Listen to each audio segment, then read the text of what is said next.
Bonjour et bienvenue sur cette vidéo où on va parler de mise en place de SSO avec Azure et Marketing Cloud Engagement. Alors le SSO, c'est le Single Sign-On, ce qui vous permet de vous connecter par Azure justement à différentes applications sans avoir besoin de mettre votre nom de compte, votre username et votre mot de passe. Alors dans Marketing Cloud, c'est soit l'un, soit l'autre.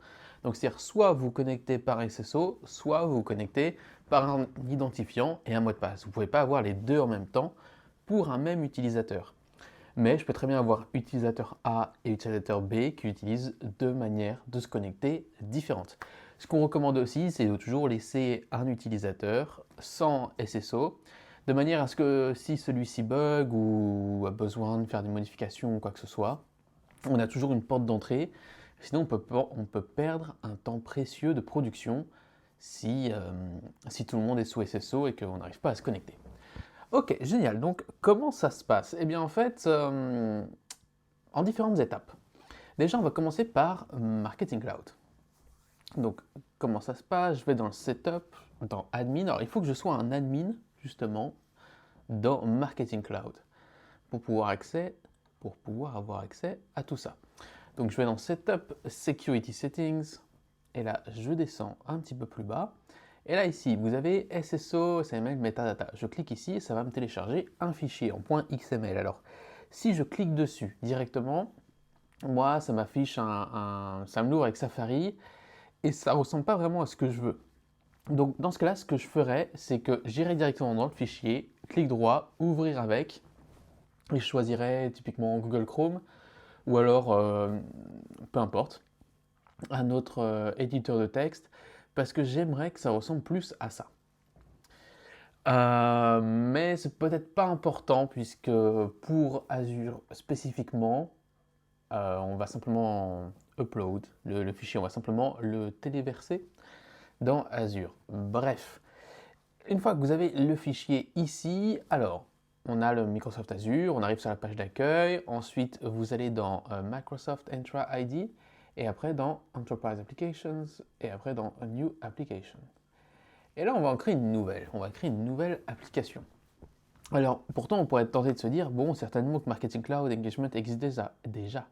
La réponse est non, pas vraiment, puisqu'ici, en fait, si vous le cherchez, vous ne le trouverez pas. Et si par contre, ici, en mettant le nom, si j'écris Marketing Cloud, voilà, là, il va peut-être me le trouver, voilà ici. Mais si on clique dessus, il va me dire quoi? Bon, allez, on fait le test. Il va me dire, le SSO n'existe pas. Où est-ce que c'est écrit? Euh, Voilà. This app does not support SSO or provisioning, ce genre de choses. Donc en fait, ça me sert un petit peu à rien du tout. Donc il faut que, c'est pour ça qu'on crée l'app nous-mêmes. Ok, create. Hop, je me remets ici, ça prend quelques petites secondes, mais ça se fait relativement rapidement. Alors, en fait, c'est un peu plus compliqué la mise en place du SSO avec Azure, contrairement par exemple à Okta. Puisqu'il faut qu'on modifie le fichier, le Identity Provider Data directement. Bref, ce que nous donne Azure. Je vais vous montrer ça. Ok, donc pour être sûr de ne pas oublier, donc là, je vais directement assigner un user. Je vais mettre moi-même, de toute façon, il n'y a que moi, sur ce compte Azure. Donc là, hop, j'ajoute le user, sinon, typiquement, j'oublie. Ça me servira pour faire le test par la suite. Mais vous, évidemment, vous aurez plus de 1 user, donc à ce moment-là, il faudra les ajouter à ce moment-là. Ok, donc là, j'ai bien ajouté tout ça. Et maintenant, je reviens sur mon app. Enfin, c'est même pas la peine. En réalité, on va aller directement dans le SSO, dans le Single Sign-On. Là, Marketing Cloud utilise le SAML 2.0. J'aurais peut-être pu commencer par ça. Ici, si vous regardez, vous avez de la documentation, voilà, mais généralement on utilise le SAML 2. Donc avec ça, on peut se connecter, on peut utiliser Okta, on peut utiliser Google Workspace, on peut utiliser aussi le CRM, donc Sales Cloud, Service Cloud, ce genre de choses. Ok, donc on est parti. Là, ici, Azure va me demander différentes informations. Alors soit je peux aller les chercher à la main dans mon fichier XML là, qui vient de Marketing Cloud. Pourquoi pas? On peut avoir l'Identity ID ici, on peut avoir le ACS, donc le Assertion Customer Service ici. Ou alors, moi ce que je recommande, c'est le Upload Metadata File. Donc là, je vais aller chercher le fichier que je viens de télécharger. Hop, ici. Et ça va directement remplir différents champs. Donc là, on est pas mal, là on est bien. On reviendra ici plus tard pour rajouter le sign-on URL, que je n'ai pas encore. Donc là ici, je sauvegarde. Est-ce que c'est bon? Voilà. Je testerai plus tard. Et là, une autre petite chose. Ici, c'est Attribute and Claim. En fait, ici, ce que ça va me demander, c'est qu'est-ce que ça va prendre comme identifiant commun entre Marketing Cloud et Azure. Donc là, Azure va dire, OK, qu'est-ce que tu veux que j'envoie dans Marketing Cloud pour savoir quel user est quel user. Donc là, ce que je vais faire, alors ce que je trouve relativement simple, c'est de prendre l'adresse email. Donc là, ici, User Principal Name, non, pas vraiment. Donc ici, je vais aller dans User Email. Voilà, donc en fait, là, ça va prendre l'email de mon utilisateur. Donc moi, dans mon cas, ça va être r1salesforce@gmail.com. Et c'est ça que ça va utiliser comme identifiant. Et là, après, je vais aller dans Marketing Cloud pour aussi mettre à jour tout ça. OK. Donc maintenant, on va télécharger le Federation Metadata XML de Azure. Okay, je clique Download et là j'ai un truc qui s'appelle Marketing Cloud, donc le nom de mon Enterprise Application. Pareil, je clique dessus, quelque chose de moche, de Safari, ça me convient pas tellement. Donc là ici, je vais faire clic droit, ouvrir avec par exemple Google Chrome. Génial. Donc là, différentes choses. C'est là où ça devient un peu plus intéressant que sur d'autres SSO. Intéressant dans le sens compliqué. Donc là, ici, j'ai différentes informations. Alors, en théorie, j'aurais simplement à sélectionner tout ça. Hop. Et le mettre dans Marketing Cloud. Mais il faut que j'y fasse plusieurs modifications. Alors, allons dans Marketing Cloud. Donc là, j'irai dans Data Management, Key Management. OK. Create. Là, on va appeler comment ça? SSO, Azure, français. Voilà, très bien. Et SSO Metadata. Et ici, j'aurai simplement à le copier. Alors si je le fais enregistrer ici, je vais avoir une belle erreur. Ok, mais pas de problème. Je vais donc le modifier de manière à ne pas avoir d'erreur. Donc ici, ce que je recommande, c'est d'aller...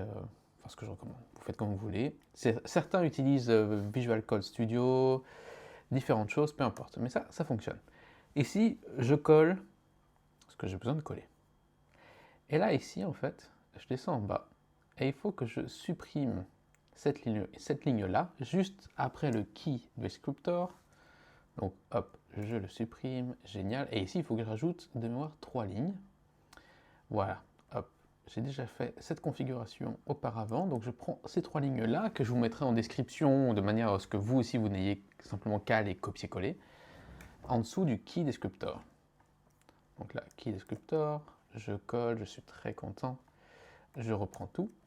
Et là, ici, ça pourrait bugger, vous donner une erreur, parce que ici, si vous regardez le fichier, si vous faites un CTRL A, vous aurez this XML file, blablabla. Bla, bla. Ça, c'est pas nécessaire de le... Enfin, ça va vous créer une erreur si vous le rajoutez dans le... Ici. Voilà, donc là, ici, je colle tout. Je vérifie que tout est bon, blablabla. Ouais, c'est bon. Allez, save, et ça devrait fonctionner. Magnifique. Ok, petite parenthèse, c'est pour ça que j'ai ouvert cette documentation, parce qu'en fait, ces informations, d'où elles viennent d'ici, donc de Marketing Cloud, où il faut rajouter 3 lignes. Alors si je ne me trompe pas, ce sont celles-là. Mais par exemple, si vous prenez celle-là et vous faites un copier-coller, comme j'utilise un éditeur de texte, on va voir le MD ici. Pour un problème de syntaxe, ça peut aussi vous créer des problèmes et ainsi de suite. Voilà, ici, hop, name ID format, c'est très bien. Après, je peux toujours vous donner plus de... Voilà, the name ID format must be placed between key descriptor et...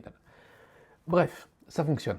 Donc là, je suis très content puisque j'ai rajouté le SSO Metadata dans Marketing Cloud. Maintenant, je retourne dans Security Settings parce que ça va me débloquer une option dans le SSO. Maintenant, je vais cliquer Edit.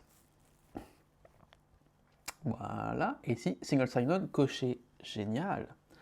Alors, pour vous, ce sera peut-être pas coché, sûrement que vous devriez le faire. Mais en tout cas, pour moi, ça l'est. Génial. Donc là, ici, hop, je sauvegarde. Et là, ça, c'est apparu entre-temps. Donc j'ai une longue URL qu'il faut que je prenne. Et c'est ça qu'on va aller mettre dans le sign-on. Où est-ce qu'il est, le sign-on? Il est ici. Voilà. Hop. Et ici, je mets mon URL que je viens de copier. Et voilà, on est tout bon côté Azure. Donc là, je suis très content. Maintenant, je vous avais dit, OK, mais il faut non seulement activer le SSO côté Marketing Cloud, mais aussi l'activer au niveau des utilisateurs. Donc là, je vais me prendre un utilisateur pour faire mes tests. Voilà, donc celui-ci par exemple, que j'utilise pour faire des tests, le fameux R1 en anglais. Et ici, je vais cliquer Edit. Ici, vous pouvez voir, ok, c'est déjà activé. Bon, je viens de mettre en place pour Google, donc c'est pour ça que j'ai ça en tant que Federation ID. Mais voilà, le Federation ID, ça va justement être, ok, quelle va être la valeur qui va être m'envoyée et qui va me dire, ok, on parle de cet utilisateur-là. Eh bien, rappelez-vous ce qu'on a mis, on a mis email utilisateur dans mon exemple. Donc là, je vais simplement mettre l'email que Azure va envoyer. r1salesforce@gmail.com, et ce n'est pas un point, c'est une virgule. Voilà. Donc là, j'enregistre. r1salesforce@gmail.com, c'est tout bon. J'attends que ça s'active. Magnifique. Ok, est-ce qu'on ne se ferait pas un petit test? Parce que là, ça devrait être bon. Et donc, je descends. Je vais faire test. Test sign in. Donc là, pour prouver que ça fonctionne bien, là, je suis connecté en tant qu'R1. Magnifique. Et donc là, si j'essaie de me connecter, je vais me connecter en tant que R1 version anglais.